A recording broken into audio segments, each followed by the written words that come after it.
Most people don't dislike you. They don't understand you. And there's a difference, a big one. One that most people spend years not seeing.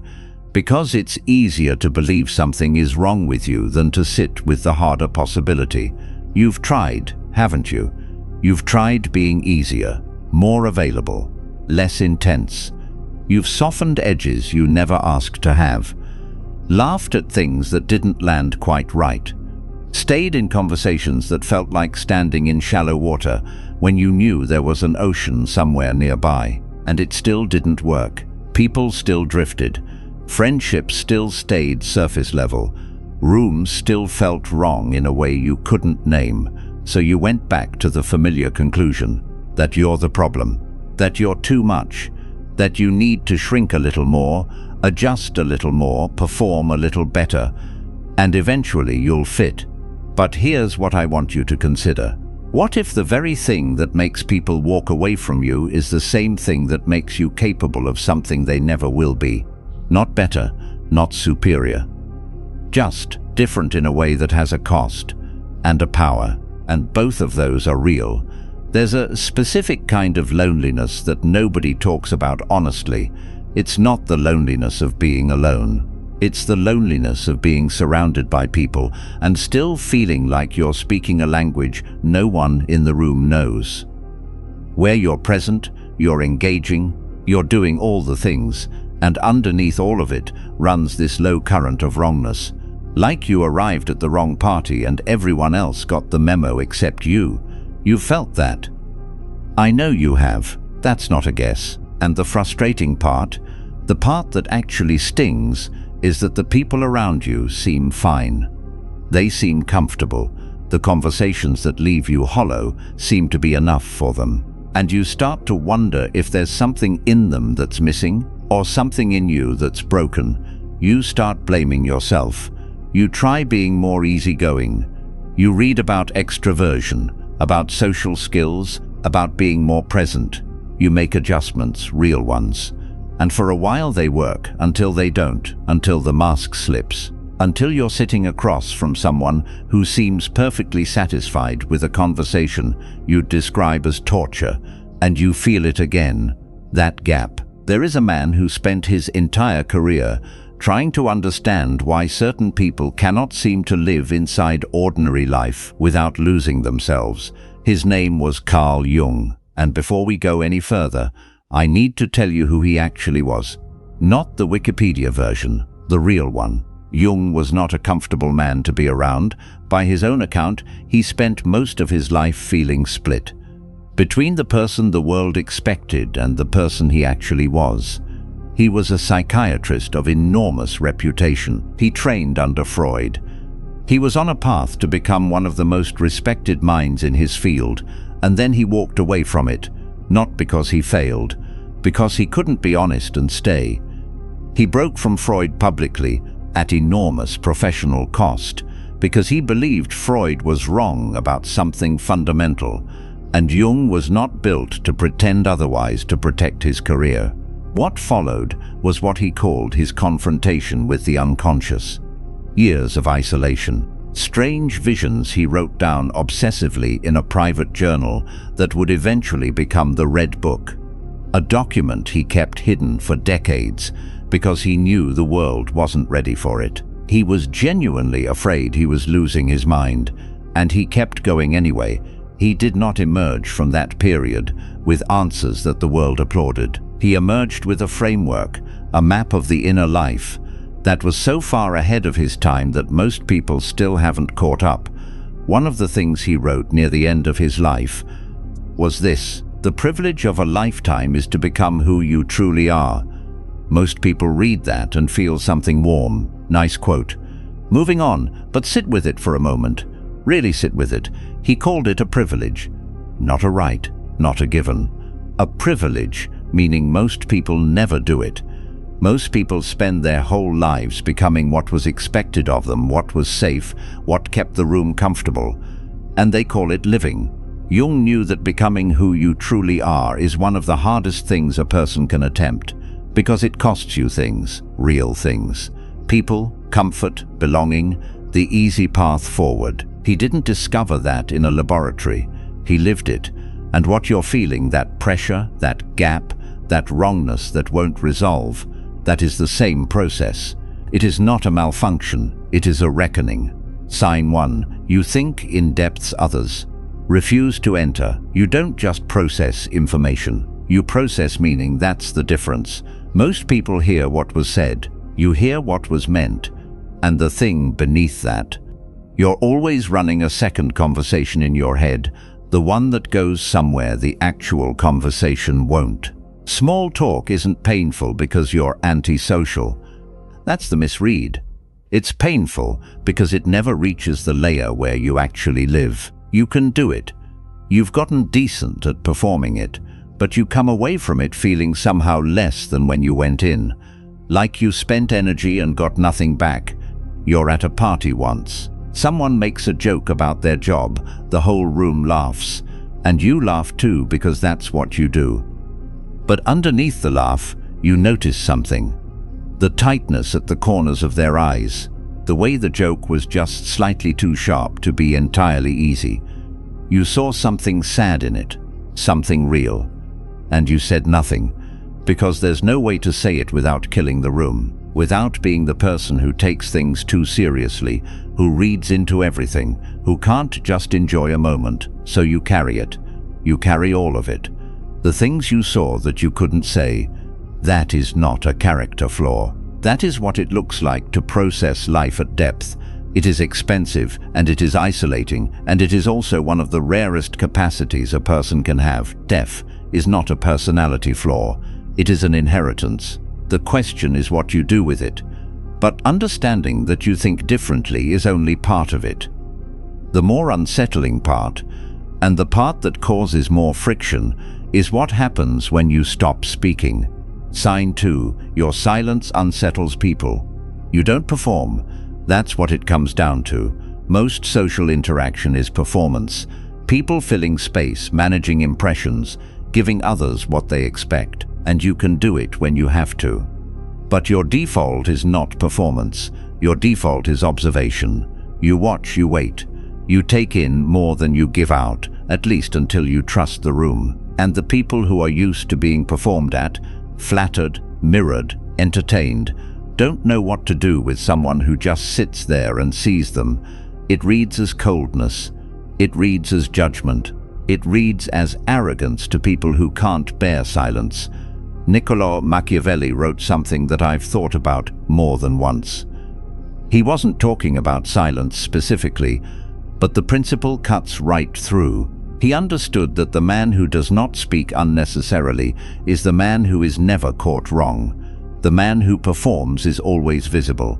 The man who watches is rarely read. Think about the last time you held your silence in a situation where everyone else was filling space. A tense meeting. An argument that wasn't worth having. A group conversation where the loudest voice was also the emptiest one. You said nothing. Not because you had nothing to say, you had plenty. You said nothing because you saw no reason to show your hand yet, or because you knew that speaking would change nothing and cost you something, and the room felt it. They didn't know what to do with the quiet. People tried to pull you in, drew attention to your silence, made it a topic, because silence to people who need constant noise feels like a verdict. It isn't. It's just clarity they haven't learned to sit with. The world calls this coldness. It is not. It is precision. Sign 3. You are loyal without limit. Until you are not.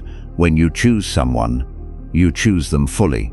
That's important to understand. You're not a half-measure person.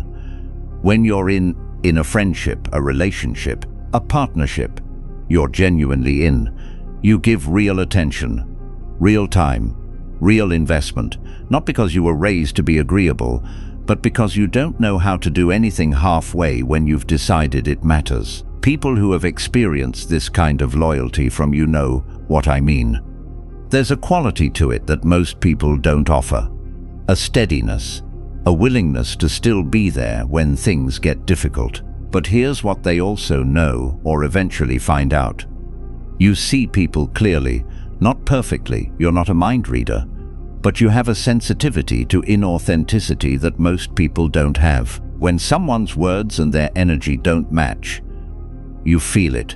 You might not be able to name it. You might rationalize it away for a while, but some part of you is already logging it. And once a person reveals who they actually are, not who they perform being, you cannot unsee it. The warmth doesn't disappear immediately. You don't turn cold, you process. You give benefit of the doubt longer than you probably should. You hold the version of them you believed in for a while longer, because that version was real to you. But then there's a moment, a single moment where something clicks, where the gap between who you thought they were and who they've shown themselves to be becomes undeniable. And then, quietly, completely, something closes. You don't make a scene. You rarely explain. The relationship doesn't end in an explosion. It ends in a withdrawal so gradual that the other person sometimes doesn't even notice until they reach for you, and you're simply no longer there in the same way. Stop here for a moment. I want you to actually sit with what was just said, because I know some of this is landing somewhere specific right now. A person, a situation, something you've been trying to make sense of for longer than you want to admit. That's not coincidence, that's recognition. And the fact that you're still reading tells me what I need to know. Let's continue. This is not coldness. This is not cruelty. People who don't understand this kind of personality will call it shutting down, call it giving up, call it emotional unavailability. It isn't. It's what happens when someone with deep loyalty encounters a clear limit. The loyalty was always conditional on honesty. That was never stated. It didn't need to be. You assumed other people operated the same way. Some of them don't. You are not cold. You are calibrated. There is a difference that most people will never understand, and that's fine. Sign 4. You carry a shadow you haven't fully met. This is the part I need you to actually hear, not just nod at. Here, Jung had a concept he called the shadow, and it's been misused so many times that I want to clear it before going further. The shadow is not the evil part of you. It's not the darkness you're ashamed of, not the worst version of yourself. The shadow is simply the unintegrated part. Everything you've been told was too much, too raw, too unacceptable. So you pushed it down and built something more presentable on top. For a personality like yours, the shadow is often enormous because you've been refining yourself under pressure for a long time. You've learned to be measured, controlled, steady. You've learned to process before you react, to observe before you speak, to feel deeply and show carefully. And all of that discipline is real. It cost you something to build, but underneath it, the rage you never expressed, the grief you never let out, the ambition you called selfish, so you wouldn't have to defend it. The hunger for something more that you dismiss every time it rises because you don't want to seem ungrateful or difficult. These aren't weaknesses, they're unmined power. But unmined power doesn't sit quietly forever. Here's what it looks like when the shadow asks to be acknowledged. Something small happens. Someone dismisses an idea of yours without looking at it. Someone takes credit for something you did. Someone is casually dishonest about something that didn't need a lie. And the reaction that comes up in you is completely disproportionate to the event. You feel it. The size of it surprises you. You manage it, contain it, maybe take it out later on something that deserves it even less. And afterward you wonder what that was about. It was the shadow. Not punishing you, asking you, Jung wrote. Until you make the unconscious conscious, it will direct your life, and you will call it fate. That line is not abstract. It is a description of something that is already happening. The grief that makes you withdraw for days after a small disappointment. The anger that arrives without a proportionate cause. The sabotage that comes right before something good is about to happen. These are not random. These are patterns, run by the part of you that you haven't introduced yourself to yet. Meeting your shadow doesn't mean becoming it. It means seeing it clearly enough that it stops running things from behind the curtain. Meet your shadow, or it will drive. Sign 5. You refuse to call the floor the ceiling. You have been told your whole life that you expect too much from people, from work, from relationships, from life in general. And you've probably half believed it at points.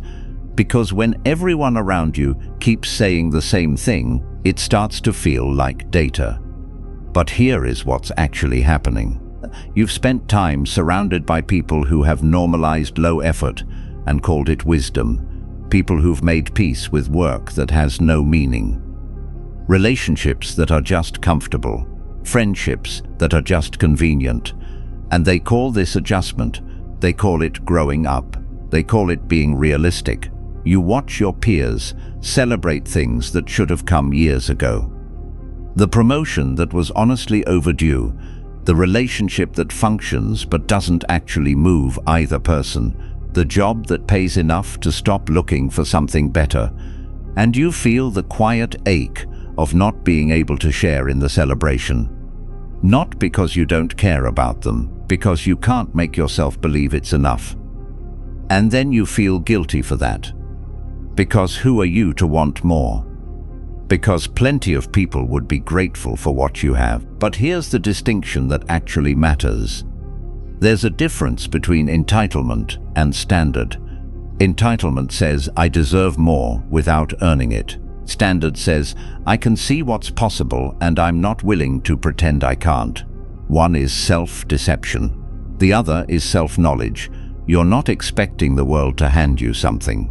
You're refusing to convince yourself that what you've been handed so far is the full picture. High standards are only arrogance when you're not willing to hold them for yourself first.